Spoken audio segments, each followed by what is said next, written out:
top of the world, below the surface of a giant ice cap, a city is buried.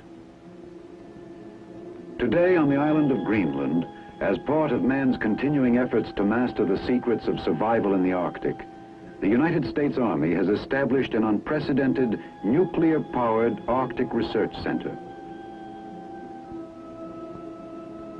Located in a wilderness of ice and snow, Camp Century is 150 miles from Thule, its nearest base of supply. This is an ideal Arctic laboratory. For more than 90% of Greenland is permanently frozen under a polar ice cap which covers all but a few coastal areas of the island. Camp Century is buried below the surface of this ice cap. Beneath it, the ice descends for 6,000 feet. In this remote setting, less than 800 miles from the North Pole, Camp Century is a symbol of man's unceasing struggle to conquer his environment, to increase his ability to live and fight, if necessary, under polar conditions.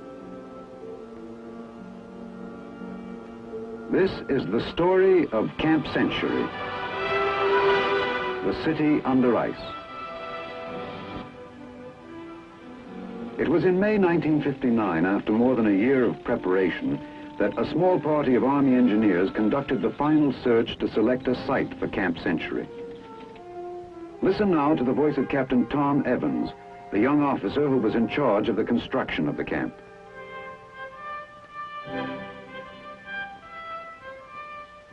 This was the day we really got underway. Colonel Kerkering, commanding officer of the United States Army Polar Research and Development Center, was with me when we made the final reconnaissance. We needed a flat surface, a level with less than 1 degree of slope. This would minimize construction problems by enabling us to keep all of our tunnels on the same level. We finally picked this plateau, a smooth white plain of ice for as far as you could see. This was the closest location to Thule, our supply base, which would not be affected by the summer thaw. That first day, we set out flags marking the boundaries of the camp.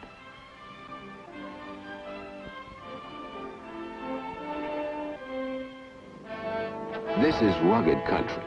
Nothing lived on the ice cap. Not even seal or caribou survived in this climate. Our job was to cross 150 miles of ice, much of it split by crevasses, and then build a city under the ice, experimenting with new concepts of polar construction.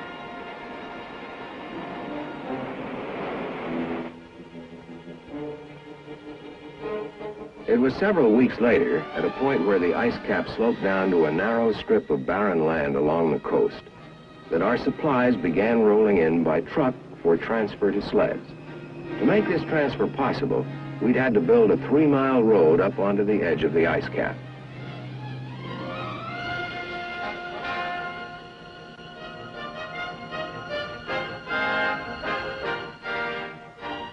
We brought in everything this way: construction materials, steel arches, clothing, nails, steel beams, prefabricated houses, lumber, food, even ice cream. In the months it took to build Camp Century, more than 6,000 tons of supplies were used. Even the vehicles we used at the site had to be transported over the ice on big bobsleds.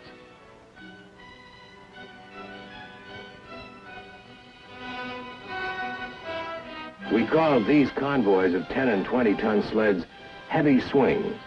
Crawling up the ice cap at approximately 2 miles an hour, a heavy swing would reach the camp in about 70 hours if everything went well. We used wooden caboose-like trailers, wanigans, to house members of the construction crews for the 3-day trip. Mukluk, a 3-month-old Eskimo sled dog, went along as camp mascot, strictly against regulations. Caterpillar tractors with extra-wide treads pulled the heavy swings. Each tractor could pull from 50 to 100 tons. Finally, like a wagon train in the Old West, the first heavy swing got underway.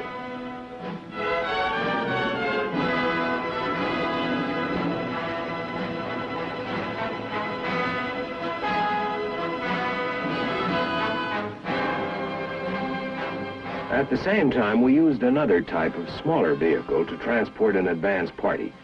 These polecats would average 10 miles an hour and make the trip in little more than half a day. A convoy of polecats, each section carrying 6 men, was called a light swing.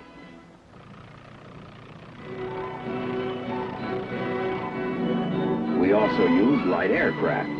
Throughout the operation, these flights brought in key personnel, special cargoes, and mail. We couldn't forget anything. This wasn't country in which to turn around and go back. A compass was useless this close to the pole. Instead, our convoys followed a series of trail markers. Traveling in a wanigan was a long way from the early tractor trains of the 30s with sourdough biscuits and warmed-up beans. From the days spent loading the heavy swing, the men's faces were already deeply sunburned. During the trip, in shifts, half the men rode and half slept. Navy-type bunks were used for sleeping, if you could sleep in the 24-hour sunlight.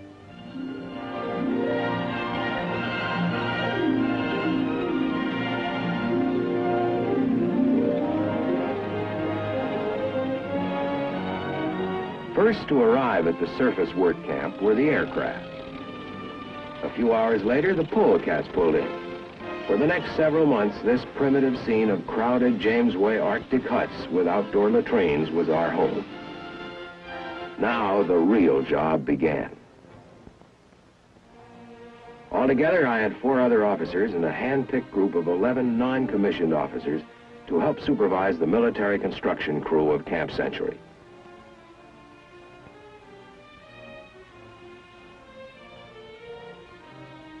Plans for the camp had been developed months in advance. The basic concept was simple. A system of 23 trenches would be dug into the ice cap and then covered with steel arches and snow.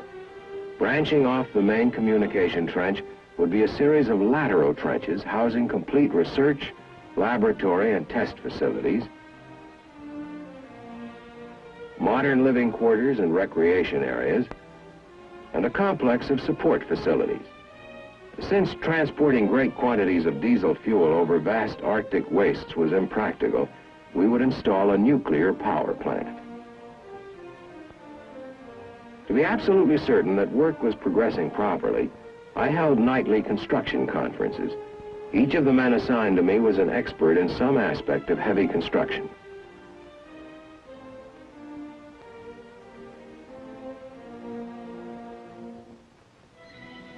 We got to work immediately cutting trenches. This snow milling machine, the Peter plow, was our pride and joy.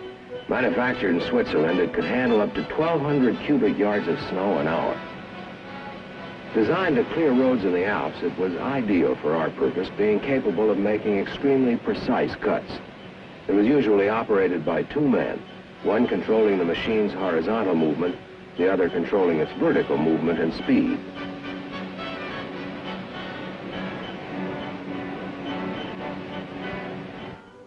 When a trench was several feet deep, planks were put down on the shoulders of the cut. Later on, these planks would be used to support the steel arch roof which would cover the trench.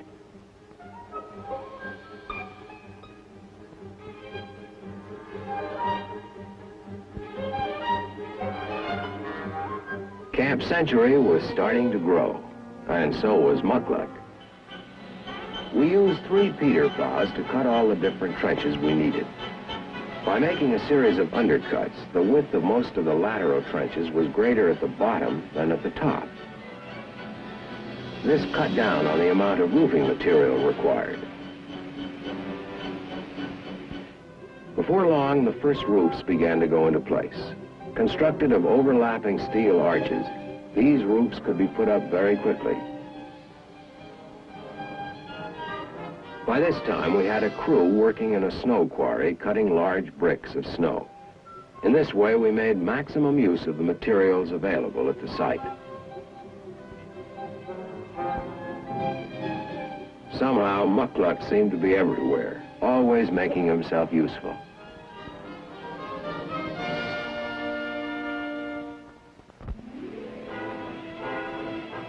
When a roof of steel arches was in place, it was covered with snow. Because it had been milled, this snow would harden into an extremely durable surface.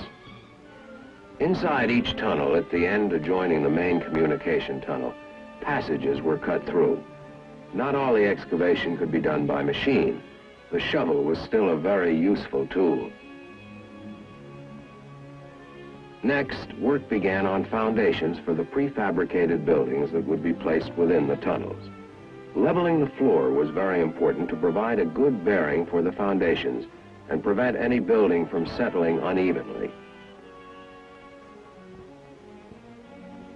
This was cold work. The temperature within these tunnels sometimes went to 20 degrees below zero, and this was summer. Prefabricated sections were delivered by forklift. The non-conductive wood and the air insulation barrier below it protected both the building from the cold of the ice floor and the ice floor from the warmth of the building. Every prefab that went into Camp Century had been pre-erected, tested, and then shipped to us as a unit. Every clip, every doorknob, every light switch came in a single shipment. In this way, we knew there would be no delays caused by missing parts. This is a standard T5 Engineer Arctic building, designed for cold weather use. Composed of plywood insulation panels, these buildings would provide space for comfortable working and living under the ice. Since every unit had been checked out in advance, our crews could put up one of these buildings in less than a day. As soon as the shell was completed, crews began to wire the buildings for interim power provided by diesel generators. As each unit was finished, I marked it off on the chart on my office wall. As the major interior work within each tunnel was completed, the entranceway was blocked up with bricks of snow.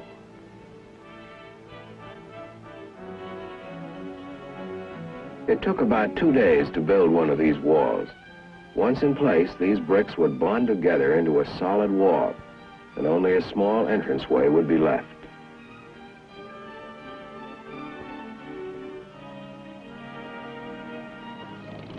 We then used a bulldozer to push loose snow into the doorway of the tunnel to complete the seal. Later, an escape hatch would be placed at the end of a small wooden form for an emergency exit.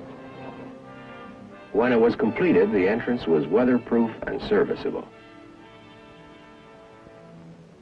Throughout the long period of construction, within the primitive facilities of the work camp, the men solved the everyday problems of working and living as best they could.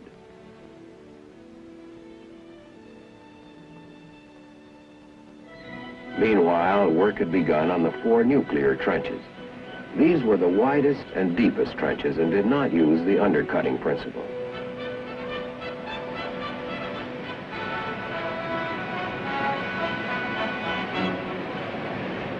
On this cut, we used 3 plows simultaneously, 2 plows throwing up snow from below, the third cutting a spoil trench up above to prevent loose snow from sliding back into the cut.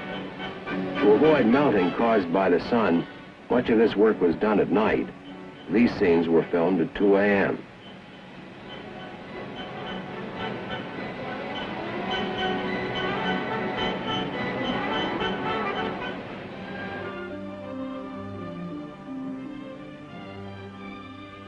The continuous sunlight caused us plenty of headaches.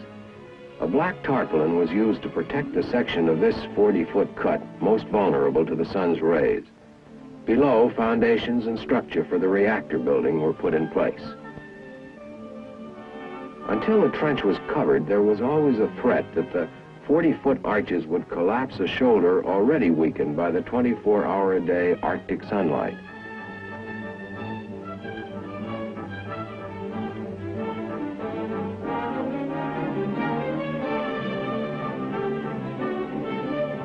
The faster the roof went up, the better. The frame for the reactor building was made of steel beams. Despite the cold and the constant winds, my construction workers climbed like monkeys over the scaffolding and rode the beams into place.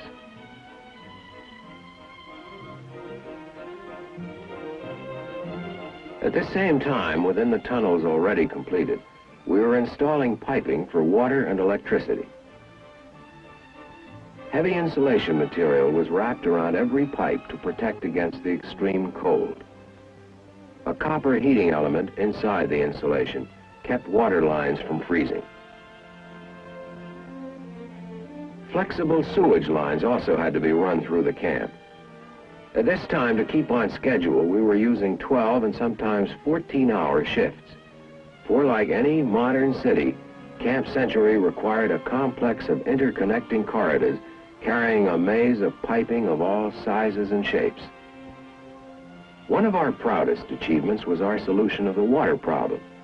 A steam hose with a special drilling nozzle was used to melt a hole 3.5 feet in diameter, 120 feet down into the ice cap, until a pool of water formed which did not drain off. This pool provided 10,000 gallons of fresh water daily. Throughout the camp, an extensive electrical system was now installed. For electrical heating would not only be clean, but it would also reduce the threat of fire. And fire was the worst hazard under the ice.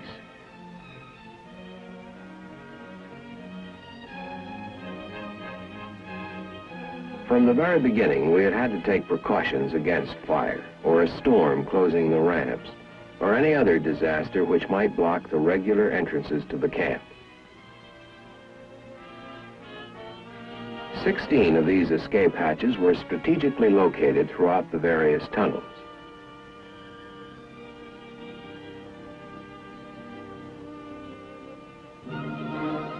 In their off-duty hours, the men did what they could to amuse themselves with the recreational opportunities at hand.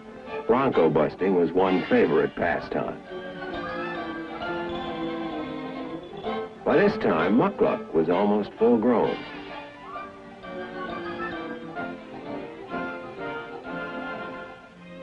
Living in the work camp was pretty much a do-it-yourself operation. Everything took longer and time was always short. Since our crews were working around the clock, if a problem came up that couldn't wait, we tried to resolve it immediately. By early July, most of the heavy construction work on the tunnels was completed. Throughout this operation, it was a steady stream of heavy swings moving back and forth across the ice, more than any other single factor that made it possible for us to complete Camp Century on schedule. 25,000 gallons of diesel fuel, 110 tons, an all-time record sled load.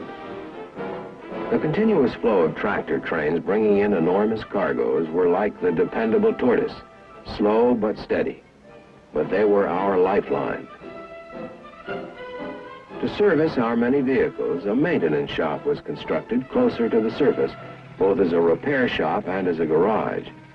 For the sub-zero temperatures meant equipment had to be kept warm. Otherwise, engines wouldn't start, lubricating oil solidified, and electrical connections froze.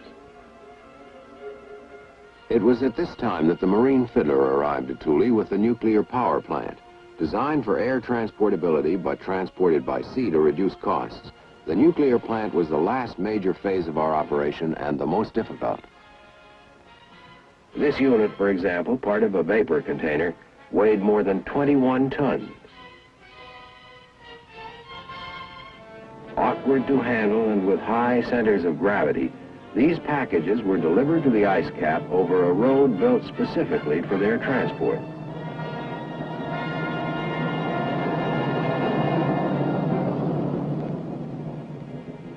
More than 400 tons of piping and machinery arrived in this one shipment.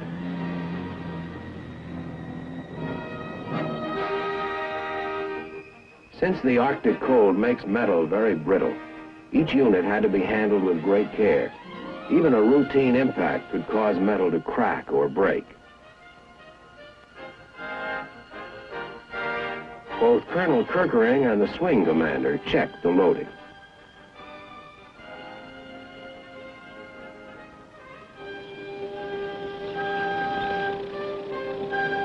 The vapor container, the largest single item in the power plant, was carried on a special flat-bottom sled, built expressly for its transport. Everything seemed fine the morning the heavy swing moved out.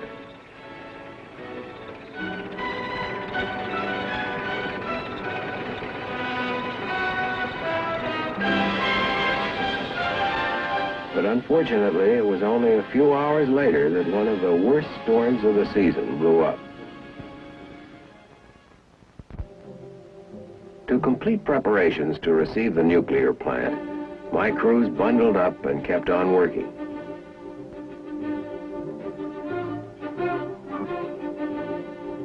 The opening in the roof of the main nuclear trench now had to be closed quickly before the trench began filling with snow. Despite the storm, the heavy swing was still moving. At our end, my crews kept working. It was the only way we could be ready. Out on the ice, the storm cleared a little, and notwithstanding the tremendous load and the weather, this swing made the trip in record time. Just as the swing arrived at the camp, the storm let up entirely. Work began immediately unloading the shipment in preparation for its emplacement. Covers were removed, crates opened. None of the excitement affected Muckluck in the least. Boxes of piping and wiring, each item carefully labeled, were opened so that each unit would be available when needed. Major components shipped in pieces because of weight limitations were reassembled before being moved into the trenches.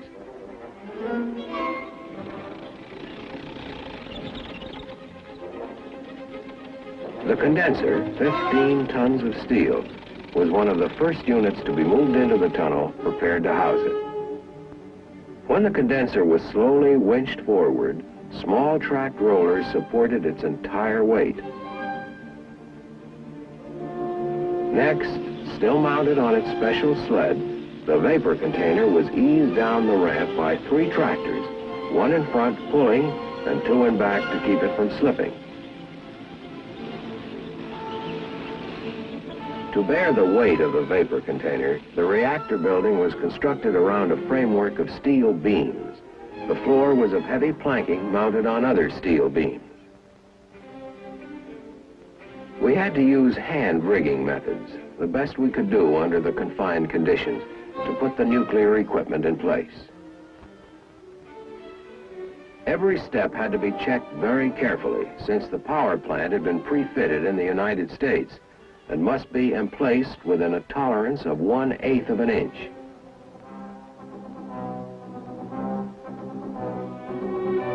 The power plant consisted of 4 basic elements: a nuclear heat source, equipment that would convert the heat energy into electrical energy, and a system to dispose of excess heat, all regulated by an extensive network of instruments and controls.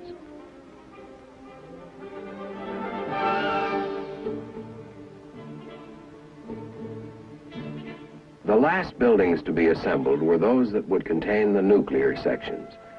These shells were built around the nuclear system equipment only after every major component had been put in place. The next phase was to be the activation of the nuclear power plant. Wearing the white safety hat is Captain Jim Barnett, in charge of this operation, who will tell you about this critical phase.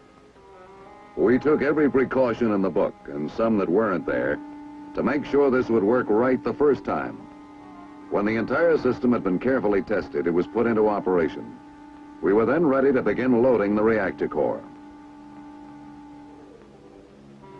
One by one, the fuel elements were removed from the barrels in which they'd been shipped, carefully separated from one another.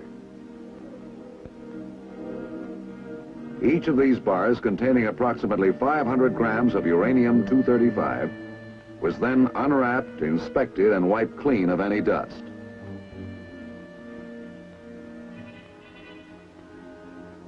Crewmen wearing protective clothing began to load the fuel elements into a fuel storage tank. This preliminary test proved that the fuel elements, when assembled, would not go active prematurely. After each element was in place, instruments were read and an evaluation of reactivity was made and reported over loudspeakers. The crewmen were protected by a shield of approximately 8 feet of water as they lowered the fuel elements into the fuel storage tank. Later, each of these steel and uranium bars would be transferred underwater to the nearby reactor core. Every step of the testing was meticulously monitored and regular announcements made to the workers assigned to the loading crew.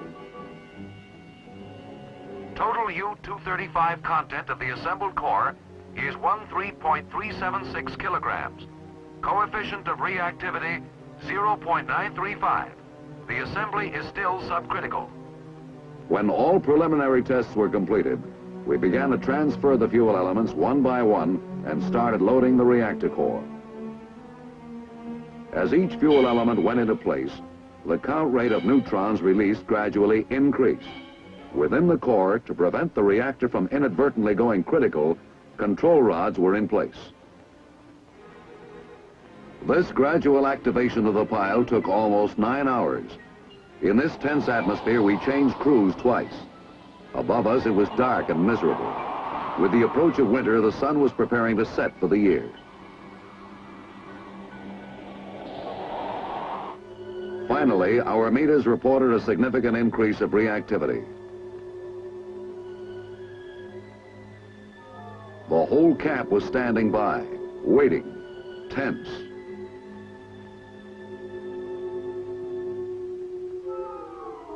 By the 9th hour, the last fuel element had gone into place.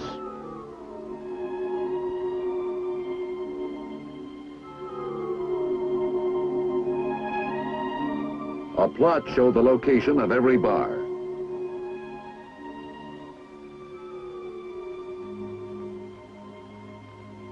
Then the control rods were gradually withdrawn until the reactor went critical at 6:52 a.m. Now here it is. With all 5 control rods withdrawn 6.24 inches, PM 2A when critical at 0652 hours.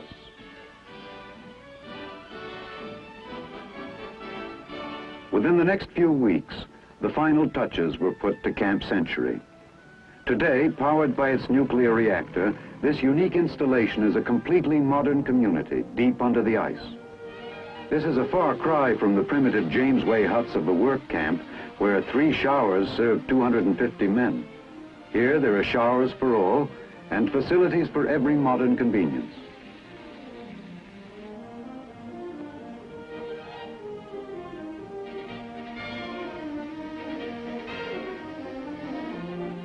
Among the many sophisticated facilities at Camp Century is the dispensary, complete in every detail. For while the remote research community is isolated by 150 miles of ice and snow, its medical capabilities can cope with almost any emergency. It also has a small chapel for regular religious services. And it boasts the largest deep freeze in the world. Here is enough food to feed the camp for several months. Everything from steak to fruit salad.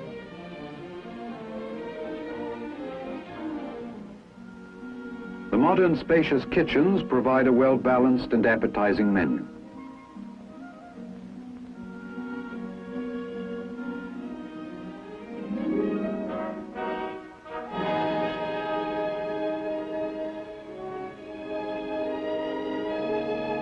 To satisfy the enormous appetites that working in this climate produces means extra rations, but there's always more than enough. Except for the fact that they have no windows, the men of Camp Century live exactly as do other soldiers. Their quarters are modern, spacious, comfortable, and are not lacking in any detail.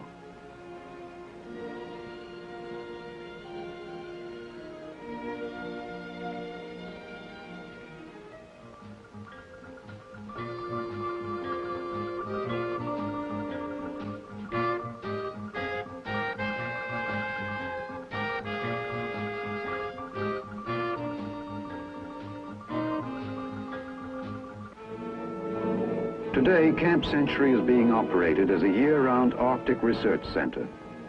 The men who built the camp have long since been replaced by military and civilian scientists from the Polar Research and Development Program.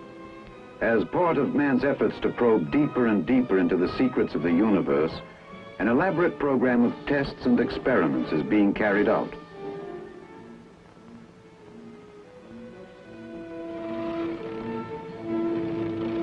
At this very moment, somewhere, men from Camp Century are at work, within the city itself or out on the ice cap. Only muckluck remains from the original contingent.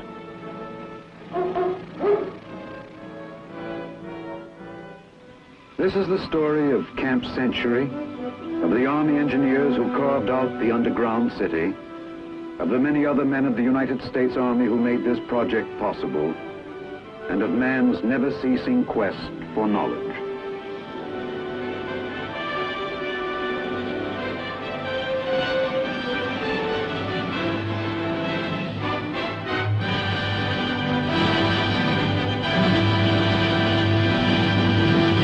The ice descends for 6,000 feet. In this remote setting, less than 800 miles from the North Pole, Camp Century is a symbol of man's unceasing struggle to conquer his environment, to increase his ability to live and fight, if necessary, under polar conditions.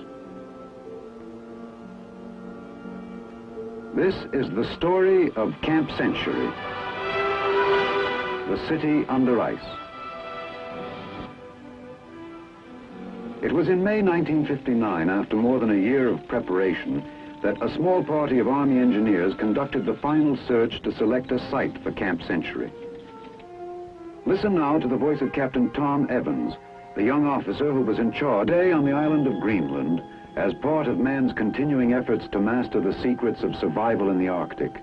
The United States Army has established an unprecedented nuclear-powered Arctic Research Center. Located in a wilderness of ice and snow, Camp Century is 150 miles from Thule, its nearest base of supply. This is an ideal Arctic laboratory. For more than 90% of Greenland is permanently frozen under a polar ice cap which covers all but a few coastal areas of the island. Camp Century is buried below the surface of this ice cap. Beneath it, the flags marking the boundaries of the camp.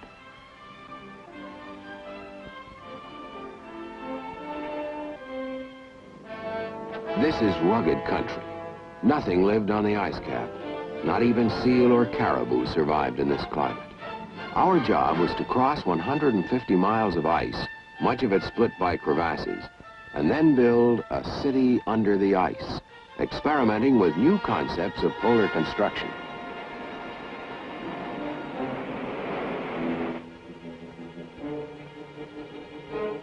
It was several weeks later, at a point where the ice cap sloped down to a narrow strip of barren land along the coast, that our supplies began rolling in to the construction of the camp.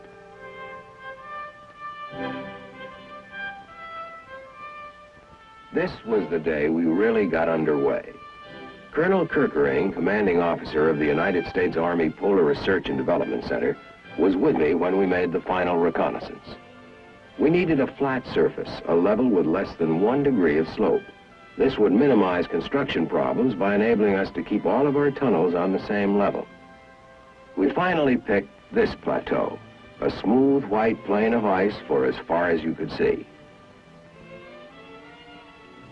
This was the closest location to Thule, our supply base, which would not be affected by the summer thaw. That first day, we set out